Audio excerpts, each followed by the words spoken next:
വീട്ടിലൊക്കെ എപ്പോഴും മഴ പെയ്യുമ്പോൾ നമ്മൾ ഈ തുണിയൊക്കെ ഉണക്കായിട്ടേക്കുവാണെങ്കിൽ മഴ പെയ്യുമ്പോൾ നമ്മൾ തുണി എടുത്ത് തിരിച്ചിടും. മഴ തീരുമ്പോൾ നമ്മൾ തുണി പിന്നെ അവിടെ വിരിക്കാനിടത്തില്ലേ. അപ്പോൾ ചില സമയത്ത് നമ്മൾ വീട്ടിലൊന്നും കാണത്തില്ല. അന്നേരം ഈ തുണിയൊക്കെ അവിടെ കിടന്നങ്ങനെ നനയും. അപ്പോൾ അതിന് വേണ്ടിയുള്ളൊരു പരിഹാരമായിട്ടാണ് ഞാൻ ഇന്നിവിടെ വന്നേക്കുന്നത്.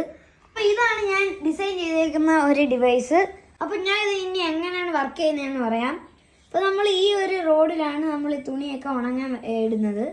അപ്പോൾ നമ്മുടെ വീടിൻ്റെ മേളിലായിട്ട് ഇതേപോലത്തെ ഒരു റെയിൻ ഡ്രോപ്പ് മൊഡ്യൂൾ നമ്മൾ സെറ്റ് ചെയ്യും.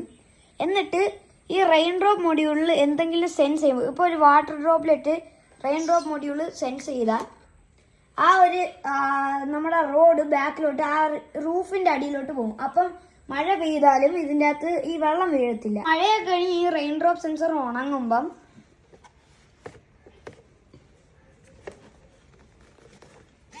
ഈ ഒരു സെർവോ മോട്ടർ ആ റോഡിന് ബാക്ക് ഈ സൺലൈറ്റിന് വേണ്ടി കൊണ്ടുവരും. അപ്പം നമ്മുടെ ഈ ഒരു തുണികൾ പിന്നെയും സൺലൈറ്റ് അടിച്ച് ഉണങ്ങും. ഇത് എങ്ങനെയാണ് ഞാൻ ചെയ്തതെന്ന് അറിയണ്ടേ? അപ്പം ഇതിൻ്റെ മേടിക്കേണ്ട സാധനങ്ങളും ഇതൊക്കെ എങ്ങനെയാണ് കോഡ് ചെയ്തതും ഇതെങ്ങനെയാണ് ഇതിൻ്റെ സർക്യൂട്ട് ഡയഗ്രാം എന്നൊക്കെ ഉള്ളത് എൻ്റെ ചാനലിൽ വീഡിയോ വരുന്നതാണ്. അപ്പോൾ ഇതുപോലെയുള്ള പ്രൊജക്ട്സിന് ഇഷ്ടമുള്ള ആൾക്കാർ എൻ്റെ പേജ് ഫോളോ ചെയ്യേണ്ടതാണ്.